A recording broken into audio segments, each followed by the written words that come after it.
Slogan দিতে দিতে একটা ইনকারেক্ট স্লোগান দিছিলাম, যে যখন ওইখানে ওই টিএসসির ঘটনা ঘটতেছে, ওরা স্লোগান দিচ্ছে গোলাম আজমের বাংলায় শাহবাগীদের ঠাঁই নাই, তখন আমি বলছি যে আপনার তুমিও জানো আমিও জানি গোলাম আজম পাকিস্তানি। তো সেটা বলতে বলতে আমি একটা স্লোগান দিছিলাম যেখানে বলছি সাদিক কায়েম পাকিস্তানি, সেটার জন্য আমি ইনস্ট্যান্ট 2 ঘন্টা পরে সরি বলছি। কেন? আমি যদি সরি বলি তাহলেও আমি ব্যাস্ট হবো, আমি যদি সরি না বলি তাও আমি ব্যাস্ট হবো।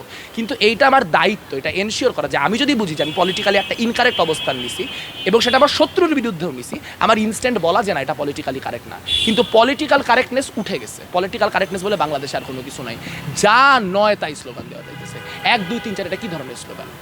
মানে এটা কোনো স্লোগান? তাহলে কালকে আপনার বিরুদ্ধে যদি এই স্লোগান দেওয়া হয় তাহলে আপনি নিতে পারবেন?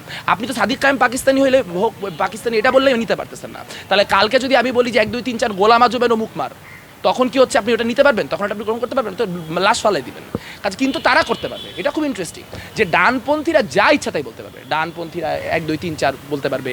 ডানপন্থীরা হচ্ছে কি প্রথম বীর্যপাতের পর কত আনন্দ সেটার সাথে হচ্ছে আওয়ামী লীগ পতনের তুলনা করতে পারবে। তারা হচ্ছে আপনার মানে যা ইচ্ছা যা মুখে আসতেছে তাই বলে যাচ্ছে। এই যে যা মুখে আসে তাই বলে যাওয়া, এগুলা জাতীয় নেতারা এই স্ট্যান্ডার্ড তৈরি করছেন এবং তাদেরকে এখন ফলো করা হচ্ছে।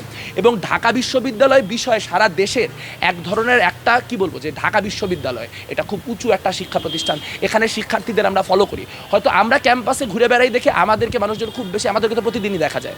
সো আমাদের বিষয়ে ছাত্র এখানকার